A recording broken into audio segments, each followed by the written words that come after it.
Hello everybody, welcome back to Thiege's YouTube. I'm your host Joel Michael, and what I'm doing today is taking a large-ish television out of its box.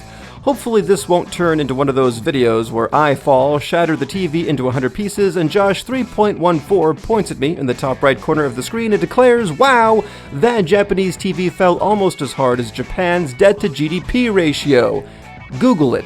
Japan's economy is on life support. This box looks a lot bigger in my living room than it did at the store. You know how people always say their eyes are bigger than their stomach? I upgraded on a whim from the 43-inch to the 50, and I forgot that my brain is too small to remember that this box won't fit in my 2000 Toyota Camry. Maybe if it was a green Camry, shit just seems to fit better in green Camrys, don't know why. Anyhow, after thoroughly humiliating myself in front of 5 3/4 spectators in front of Best Buy, the kind salesman had to return and resell the TV in order to make it a delivery because rules and things. This then is the Sony Bravia X85J. It comes in 85, 75, 65, 55, and 50-inch flavors. It's also available as a 43-inch, but Sony's website doesn't want to admit it.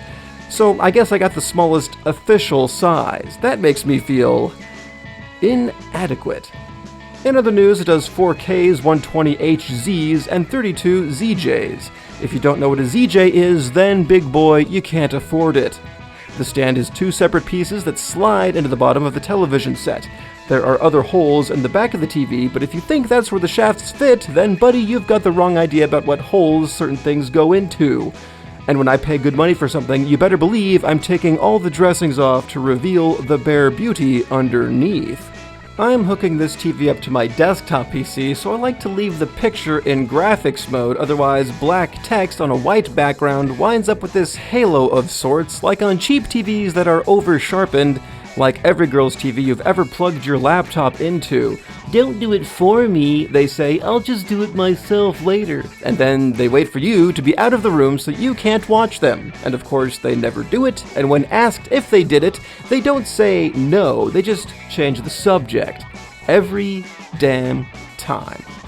It should also be noted that the desktop I have isn't all that fancy. It just has a GTX 1070 in it, so even though the TV can refresh 120 times a second, I still leave it at 60 Hz because poor Gamer Boy and also retro Gamer Boy. That's right, those who enjoy silky smooth frame rates from their SNES box deepfakes should know that setting your screen to 60 Hz is where it's at.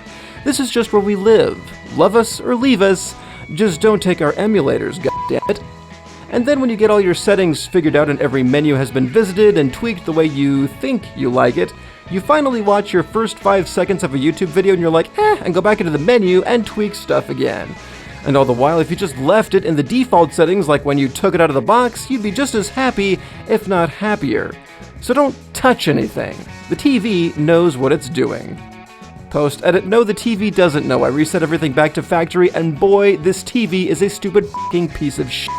Eventually, though, I got it up and running so I could enjoy my fave retro games and my fave new retro games.